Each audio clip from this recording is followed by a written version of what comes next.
Hello everyone, welcome to my channel. आशा है आप सभी अच्छे और स्वस्थ होंगे।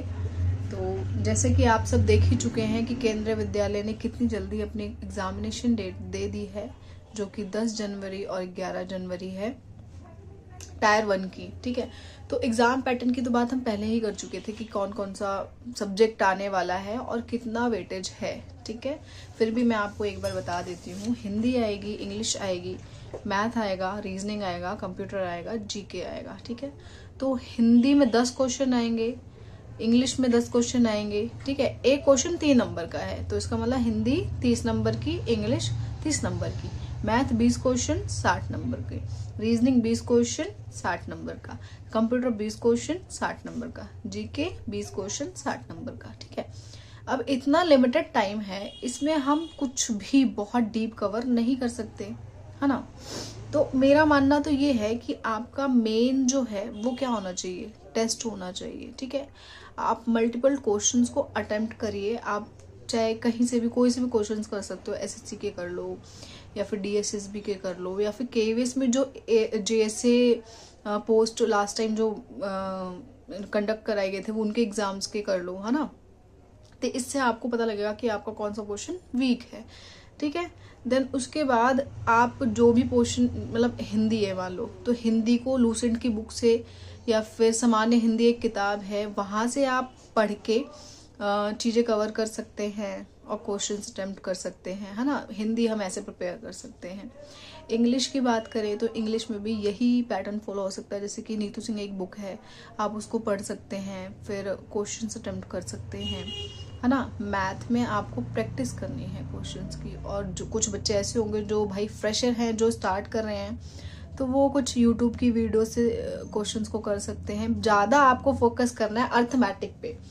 मतलब मेरे अकॉर्डिंग मुझे ऐसा लगता है कि टीचिंग एग्जाम्स में एडवांस बहुत ही कम पूछी जाती है, बहुत रेयर क्वेश्चंस होते हैं, अर्थमेटिक के ज़्यादा होते हैं।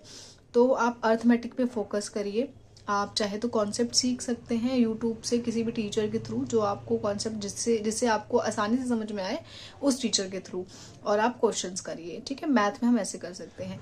रीजनिंग में भी यही सेम पैटर्न फॉलो होगा कि आप कॉन्सेप्ट्स को, मतलब एक जैसे का जो सिलेबस है उससे टॉपिक उठाइए, यूट्यूब पे डालिए, जिस टीचर से आपको समझ में आ रहा है उसको प्रेफर करिए, वहां से आप उसका कॉन्सेप्ट सीखिए और क्वेश्चंस करिए, मल्टीपल क्वेश्चंस करिए। ये रीजनिंग का हो गया। ठीक है, रही कंप्यूटर की बात, तो कंप्यूटर अगर पढ़ा है किसी ने तो क्वेश्चंस अटेम्प्ट करिए, और किसी ने नहीं पढ़ा है तो यूट्यूब से या फिर कोई किताब लेके कंप्यूटर को पढ़िए और उसके क्वेश्चंस को अटेम्प्ट करिए।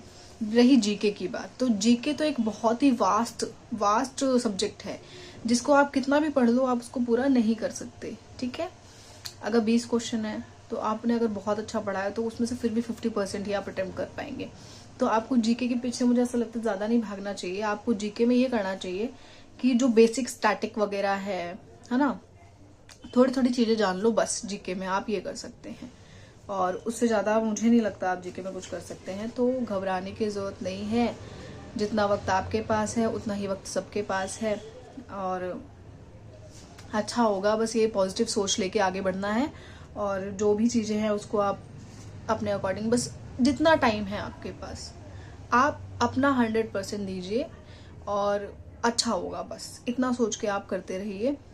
तो थैंक यू सो मच, और आशा है आपको ये वीडियो हेल्प करेगी। और सॉरी मैं ज़्यादा वीडियोस नहीं बना पाती हूँ, क्योंकि मुझे खुद को प्रिपेयर करना है फॉर दिस पोस्ट।